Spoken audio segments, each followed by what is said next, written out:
మాకు తెలుసు మీ కష్టం. డిగ్రీలు చేతబట్టుకొని పట్టభద్రులు పట్టణంలో కొలువు తీరి మీరు కొలువుల కోసం ఎంత కష్టపడుతున్నారో మాకు తెలుసు.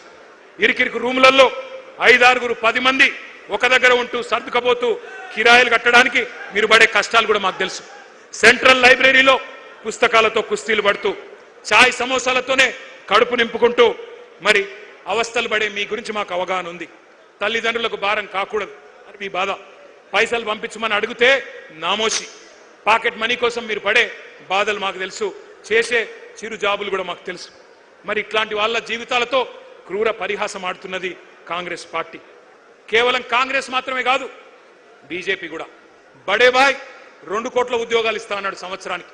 చోటే బాయ్ సంవత్సరంలో 2 లక్షల ఉద్యోగాలు ఇస్తా అన్నాడు. అక్కడ 2 కోట్లున్నాయి, ఇక్కడ 2 లక్షలు కూడా నై.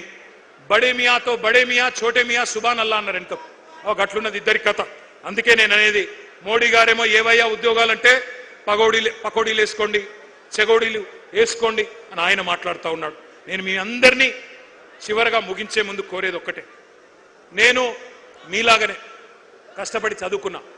హైదరాబాద్లో నిజాం కాలేజీలో డిగ్రీ చేసిన. ఆ తర్వాత నేను పూనా యూనివర్సిటీలో ఒక పోటీ పరీక్ష రాసి, జేఎన్యూ వాళ్ళు పోటీ పరీక్ష పెడితే భారతదేశంలో ఆ రోజు 16 యూనివర్సిటీల్లో మాత్రమే బయోటెక్నాలజీ కోర్సు మాస్టర్స్లో ఉండేది. ఆ రోజు రాసి లక్షల మంది విద్యార్థులు రాస్తే 1000 మంది ఎంపికైతే అందులో నేను ఒక్కరిని. పోటీ పరీక్షలు రాసిన అనుభవం నాకుంది. ఎంఎస్సీ చదువుకున్నా. ఆ తర్వాత జీమాట్ అనే పరీక్ష రాసి అమెరికా పోయినా. అక్కడ ఎంబీఏ చేసి మళ్ళీ అక్కడ కూడా ఇంటర్వ్యూలకు అపియర్ అయి కష్టపడి ఏ సిఫారసు లేకుండా అమెరికాలో ఉద్యోగాలు సంపాదించుకున్నా. నాకు తెలుసు పరీక్షలు రాయడం ఎంత కష్టమో తెలుసు, పోటీ పరీక్షలకు ప్రిపేర్ అవ్వడం ఎంత కష్టమో తెలుసు, ఇంటర్వ్యూలకు అపియర్ కావాలంటే ఎంత కష్టమో తెలుసు, ఉద్యోగం కొట్టడం ఎంత కష్టమో తెలుసు.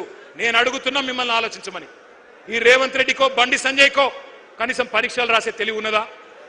నకలు కొట్టే బ్యాచ్ ఇది. ఏం చదివినరో ఎవరికి తెలియదు. ఒక్క పోటీ పరీక్ష రాసిన మొఖాలు ఇవి. ఒక జాబ్ కొట్టినరా ఎప్పుడన్నా జీవితంలో? గోడ మీకు సున్నం కొట్టుడు తప్ప జాబ్ కొట్టే మొఖాలు ఇవి. మరి వాళ్ళు మాట్లాడుతున్నారు ఇవాళ నిరుద్యోగుల గురించి. మీ కష్టం తెలిసింది మాకు. అందుకే మేము అడిగేది, అందుకే మీకు చెప్పేది, మీ బాధ్యత పెద్దది, మా తమ్ముళ్ళు చెల్లెళ్ళది. ఇవాళ కేవలం ఉద్యోగాల గురించి మాత్రమే కాదు మీరు ఆలోచించాల్సింది, నోటిఫికేషన్ల గురించి మాత్రమే కాదు. ఎట్లా ఉన్న రాష్ట్రం ఎట్లా అయిందో ఒక్కసారి ఆలోచించండి. నేను మిమ్మల్ని అందరినీ చెప్పేది ఒకటే, ఇవాళ మీ తండ్రి ఒక రైతన్న, మీ తండ్రి ఒక నేతన్న కావచ్చు, ఒక గీత కార్మికుడు కావచ్చు, ఒక ఆటో డ్రైవర్ కావచ్చు, మీ చెల్లె ఒక ఆశా వర్కర్ కావచ్చు, మీ అక్క ఒక అంగన్వాడీ టీచర్ కావచ్చు. ఇవాళ రాష్ట్రం మొత్తంలో ఎట్లాంటి పరిస్థితి ఉన్నదో ఒక్కసారి ఆలోచించండి. బుల్డోజర్ల విధ్వంసం, బూతుల వరద, అవినీతి బురద. మరి ఇవాళ సర్కార్ అనేది లేదు ఈ రాష్ట్రంలో, సర్కస్ మాత్రమే ఉన్నది. ఎంత చండాలమైన వ్యవహారం చేస్తా ఉన్నారో ఆలోచించండి. ఈ అవినీతి పరుడు, ఈ అవివేకి మన రాష్ట్రాన్ని బికారుల రాష్ట్రం అంటాడు, దివాలా తీసిన రాష్ట్రం అంటాడు. ఆత్మగౌరవం లేకుండా ఢిల్లీ పోతే నన్ను దొంగలాగా చూస్తున్నారని మాట్లాడుతున్నాడు. మరి అందుకే నేను అంటా ఉన్నా, తెచ్చుకున్న తెలంగాణ తెరలైపోతుంటే, పాడైతుంటే తెలంగాణ యువత చూస్తా ఊరుకోవాలా ఆలోచించండి. నేను అడగట్లేదు మిమ్మల్ని నేపాల్ లాగా భూకంపం పుట్టించమని అడగట్లేదు, నేను అట్లా చేయమని అడుగుతలేను. శ్రీలంక లాగా శివతాండవం చేసి యువతరం మరి అక్కడి ప్రభుత్వాన్ని కూల్చింది, అట్లా చేయమని నేను అడుగుతలేను. విధ్వంసాలకు దిగుమని చెప్పి నేను పిలుపునిస్తలేను. అల్లర్లు చేయమని ఆజ్యం పోయడం లేదు. రెచ్చగొట్టి చిచ్చు పెట్టి కేసుల్లో ఇరికించి తప్పించుకునే రాజకీయం బీఆర్ఎస్ చేయదు.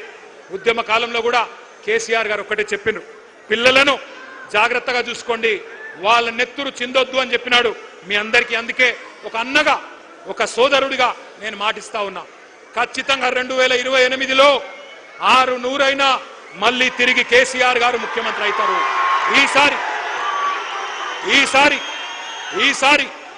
ఈసారి మీ బాధ్యత మీ అన్నగా నేను తీసుకుంటా.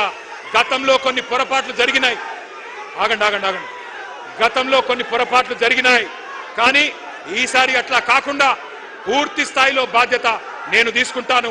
ఒక అన్నగా మీకు అండగా నిలబడతాను. రాబోయే 2 ఏళ్లు పోరాటం చేద్దాం. ఆ తర్వాత అధికారంలోకి వచ్చినాక జాబ్ క్యాలెండర్తో సహా మీరు కోరుకున్న విధంగా నోటిఫికేషన్లు, మీరు కోరుకున్న పారదర్శకంగా మీ భవిష్యత్తుకు ఒక సోదరుడుగా నేను అండగా ఉంటానని చెప్పి బాధ్యతగా విజ్ఞప్తి చేస్తూ పేరు పేరున మీకు నమస్కారాలు తెలియజేస్తూ జై తెలంగాణ. అందరికీ భోజనాలు ఉన్నాయి. దయచేసి భోజనం చేసినాకనే బయలుదేరాలా. Thank you. జై తెలంగాణ. అన్ని పిడికిలు లేవాలా. జై తెలంగాణ. బరాబర్ మాట్లాడాలి.